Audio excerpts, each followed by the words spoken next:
We'll go ahead and get started with Coach. We'll have an opening statement. We'll be joined by the student athletes momentarily. Coach, whenever you're ready. Yep. Obviously very disappointing. Embarrassing, really, the way credit to Pitt. Pitt played great. They were hungry, great game plan. But for us, the way that we played, lack of urgency, lack of competitiveness, lack of want to, really, in our own gym was pretty disappointing. So we just talked, we've been talking about it the last couple of days. You can't just get up for ranked teams or, teams that, our players think are, upset wins or whatever. I just don't understand why we disrespected Pitt. I told their coach before the game that they were fighting hard and that they, they were getting better and better, just like we were. So I have a lot of respect for what he's doing over there.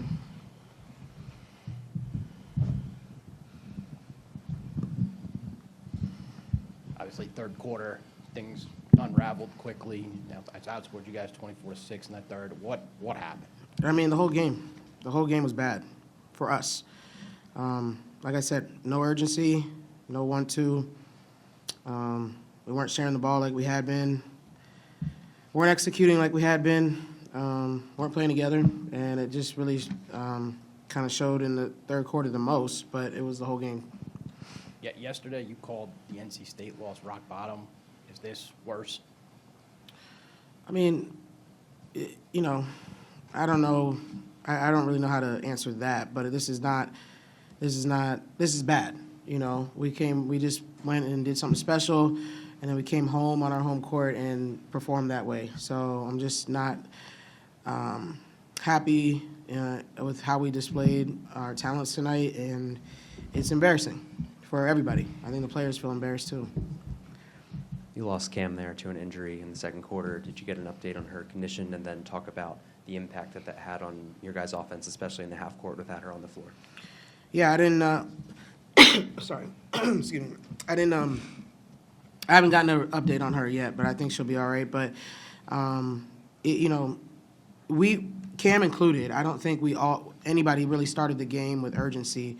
Obviously, I know she's our leading scorer and things like that, but I just don't think we were in a rhythm. So with her, without her, obviously, I'm not saying that she didn't matter. I'm just saying today we were not in a rhythm together. This is the second game in a row you didn't have Yonta Vaughn. Is there an injury there? And talk about not having her on the floor as well. Yeah, she's in concussion protocol. I think she'll be back soon. I think Lex, obviously Mo's playing a lot of minutes for us right now, but Lex, she's doing a pretty good job of, playing backup point guard when we need to sub Mo out. But yeah, I mean, Yonta, anybody, we need all the pieces in our team. We need all 13 that are available, 14 when Mir finally gets back. But I just think that together as a team, we weren't there today. You talk a lot about wanting to play fast, and we saw another tough third quarter. How do you get that urgency that you had in the fourth quarter without having to have it because you're in a hole? Yeah, I mean, it's what we've been talking about, what we've been working on, what we got better at, to be honest. I mean, in the Florida State game, it was there, and it was not there today. We did play fast. We just didn't capitalize when we were playing. When we were playing fast, we didn't take great shots. We had some turnovers. We had way too many turnovers against the zone that wasn't even pressuring us. We had 22 turnovers, so it's something that we talked about before the game. Turnovers, transition D. There were so many areas that we still want to get better at. Obviously, that win was great, but now, that doesn't matter. And it's only one win in the conference. So we need to get better and need to get more consistent. And then for Paris and Mo, what were the frustration levels like in the locker room afterwards? Obviously high, as you can expect. But, it is what it is. We can't sit here and soak on this, but it sucks. It really does. So. Yeah, I would agree. Definitely sucks. Just especially coming off of that win, we just have to continue to build. But yeah, definitely just very frustrating. Coach, you mentioned the turnovers tonight. What was Pitt able to do defensively that really disrupted you on the offensive end? They tried to mix up their defenses, but I don't necessarily, like I said, credit to Pitt. I thought they played great. I thought they played hard. They deserved to win tonight, the way that they played. But I do think we had a lot of things that were self-inflicted. I don't think we were playing together. I don't think we were sharing the ball right. We had too many turnovers, really, and that came from us not being aggressive at some points, not drawing two people in the zone and trying to kick, just things like that. So a lot of that was self-inflicted to me. But, I mean, he did a good job of trying to mix up defenses. They pressed a little bit, slow you down, kind of press 2-2-1. He was in zone, man. So, their game plan, when you do that, it kind of gets you, like, thinking, okay, what are they in? What are they doing? But to me, a lot of the turnovers that we had were self-inflicted. Yeah, Greg mentioned that NC State game earlier, and this kind of mirrors it a lot in the fact that you guys are about to play UNC again. How do you use this loss like you did with NC State and turn it into a positive? Yeah, I mean, this loss is not a positive. I mean, I don't see anything positive about it.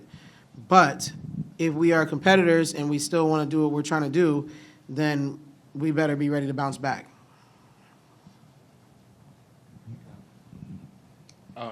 Looking ahead to the UNC game, obviously a big weekend for you guys with the alumni weekend and the 50th anniversary. How excited are you to welcome back so many people who contributed to so many things to the program that you lead now? Yeah, I mean, that's what it's all about, leaving a legacy. And there's so many great players and coaches and people that have come through here and wore Virginia on their chest. So I'm excited for them to come back. I hope that we're inspired by that. I know we're going to do some events with them, and they'll be able to talk to our players. And we hope to continue to grow Alumni Day. Last year I think we had a pretty good showing. This year should be a little bit more, and hopefully we'll just continue to get people to come back. But I want them to feel like they're part of the family. We respect everything that they've done, and we're just trying to get this train moving in the right direction.